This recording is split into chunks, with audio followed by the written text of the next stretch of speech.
Alright, this ought to be an interesting review. Hey everyone, me and Buster Green here, and I only need 82 stars to get monetized. Anyway, so let's talk about Narita Boy. Narita Boy will give you seizures. Alright, so I started hearing really good things about this game, Narita Boy, and about a week ago it was suddenly on sale for $10, down from its initial launch price of $30, so I figured I'd give Narita Boy a try. But this is going to be a very abnormal review for me, so let's do it this way. First off, I'm going to talk about how this game nearly gave me a fucking seizure and killed me. And review it like that, because I'm pissed. Then I'm going to just pretend that didn't happen and try to review it more nicely. So with that out of the way, let's talk about how this game fucking gave me a seizure. On December 16th, 1997, the first season of Pokemon aired in Japan. However, one day, this one episode called the Electric Soldier Porygon aired. And this episode contained a happy little story where Ash and his friends go into a computer to fight a Porygon. And at the end of the episode, Pikachu uses Thunderbolt and saves the day like he does in almost every goddamn episode of Pokemon, back in 1997 and back for the next 30 years to today. However, in this one episode, the animators animated that Thunderbolt just a little bit weird, and the weird way they animated it gave nearly 3% of the people watching the show an epileptic seizure. Now, at this point, some of the viewers watching the show suffered such symptoms as blurred vision, headaches, dizziness, nausea. Some got full-blown seizures and had to be hospitalized. Some actually went blind from this episode of Pokemon. People would experience convulsions, loss of consciousness. They passed out. Japan's Fire Defense Agency reported that there were over 685 victims.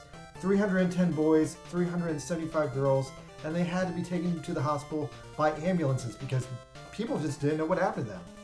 Now, what's interesting is during the ambulance, a large number of the victims just recovered on the spot because they'd gone away from seeing the seizure. But more than 150 of them made it to the hospital, and in 2 cases, 2 of the Porygon victims were hospitalized for over 2 weeks. Making the situation even more ridiculous, when the news later reported on the seizures from the Porygon, they rebroadcasted the part of the episode that gave people the seizures, and they ended up giving additional people seizures. This incident has been referred to in Japanese history as the Pokemon shock. And tragically, ironically, weirdly, the only person to be punished from this incident was the fictional Pokemon Porygon, who has been banned from television because people learn the wrong lessons from tragedies. Now, this fucking game, Narita Boy, I went into this game with so much fucking goodwill, thinking, oh, this will be wonderful. And then this game gave me a seizure, so fuck you, game. What the fuck were your fucking developers thinking? Narita Boy gives you seizures, like obvious fucking seizures. Like Electric Soldier Porygon seizures. And like that fucking episode, this game also takes place into a computer. Because guess what? This game is kind of like an insane remake of the movie Tron. You know, the Bruce Boxleiter bad Disney movie Tron that no one liked except Daft Punk, who remade it. But like a completely different version of Tron. It's like not a remake of Tron, but it's just the same story as Tron, but with different characters expressed in a different way. Anyway, I'll get into that in my normal review. I still gotta talk about these fucking seizures, because I'm pissed. So, yeah, as charming and as cool as this fucking game is, the first world, the first hour of this game is pure, unabated, seizure-inducing hell. The first fucking stage just won't stop flashing. And as a result, the only way I managed to get through the first stage was, number one, I played this game on the Switch, and I played it undocked. I had to play it undocked because if I docked it, I would get a giant fucking seizure from my TV. And to further combat the seizures, I had to play it outside, in the sunlight, in the middle of the day, at high noon, so that the sun would cancel out the seizures and downplay the strobe lights as much as possible to stop the fucking game giving me a seizure. Now, despite that though, between the game's labyrinthine structure and the hard-to-process intro stage, the first hour of this game was just pure torture, and that's without the seizures. I could only play this game in 3-minute long bursts before I would start to feel the seizures breaking me down. because everything in the background would be flashing and everything in the foreground would be flashing. And like the first level was just like so seizure inducing that like if I played this game for like more than 3 minutes at once, I'd have a seizure, so I had to put it down. Which is fucking insane because like I'm always playing like fucking virtual reality and that shit like doesn't hurt me this way. But this game is just badly made. Now, after you get through the first level, the amount of seizure-inducing elements severely reduced. They're toned down, there's not as many of them, and I was finally able to like charge through the rest of the game after the first level. But the first level, ugh, disgusting. On top of that, throughout the game, there are these extremely bright flashing creator boxes. These are all through the entire game, and these do like induce seizure pressure because they're unfortunately critical to conveying the game's story. But what fucking baffles me about this game is the complete lack of culpability for filling their fucking game with seizures. Like the only acknowledgement to it at all is like a minor disclaimer before the title screen saying, "Hey, this game will probably give you a seizure." There's no anti-seizure DLC or any kind of fix patch. No turn off the seizures option in the fucking menu for this one. So, yeah. They could fix this. It's been done before. Like, the original theatrical cut of The Incredibles had the same damn problem. There was a fucking bad guy whose power was giving people seizures. And amazingly, his powers were so powerful that he gave seizures to the entire goddamn theatrical audience. But Disney, being responsible for a change, edited it. So they slowed down the flashing lights of the film, and they did it so well that they got to remove the stupid, "Hey, this movie is going to give you a seizure warning" that the theatrical warning had.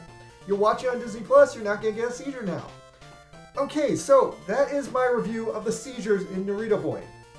The Narita Boy seizures get fucking 2 out of 10, because 30% of this game will give you a fucking potentially deadly seizure. Now, with that out of the way, I will re-review this game, pretending that you're watching this video in a majestic utopian future where they patched out all the seizures from this video game. Maybe at some point the FBI will come along and force the Narita Boy developers to make a no fucking seizures version of their video game. Okay, let's talk about Narita Boy. Narita Boy first came onto my radar when people told me it was an indie spiritual successor to the Rockman series, which fucking intrigued me because the post-Mega Man era has been just so sad and so soulless. Like, the only good, like, Zero series successor we have right now is Gunvolt and its, like, recent IX spinoff. So, yeah, I will admit the gameplay is similar to the Rockman Zero series, but it's a little bit more dodge-focused, and it's a little bit more fighting game focused too. Like, Narita Boy ignoring the seizures is kinda cool.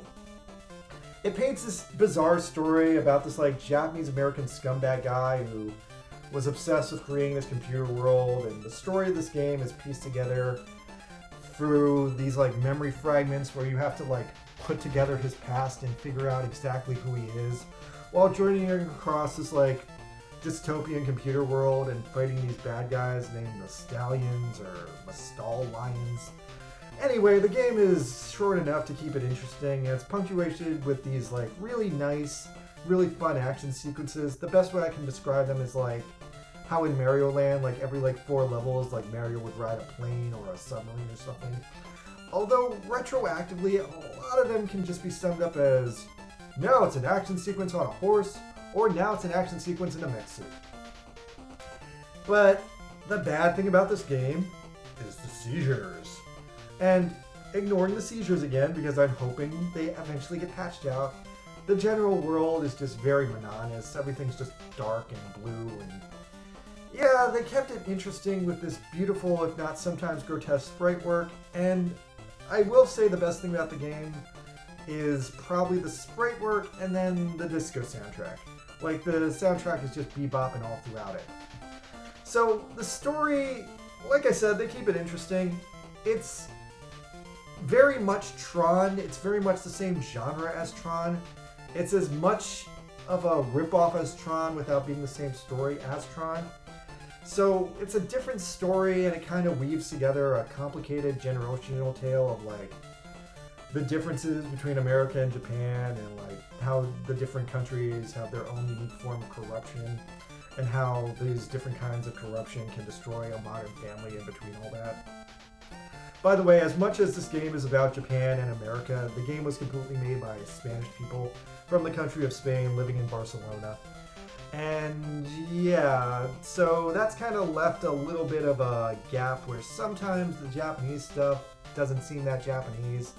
Like the main character has like mutton chuffs and like he's bald, and like I kind of feel like I've never seen a Japanese person who looks like that, so that's like probably someone's like Spanish uncle. Anyway, despite that though, it is about the struggle to find a place to exist in both Japan and the States, and I can actually relate to that because I've been there, done that. Anyway, I don't have much else to say about Narita Boy. Narita Boy, inducing seizures, gets 5 out of 10. Pros, great sprite art, great music, interesting enough world, and a Bearborn story that I can identify with. Cons, seizures. The first level is non-stop seizures.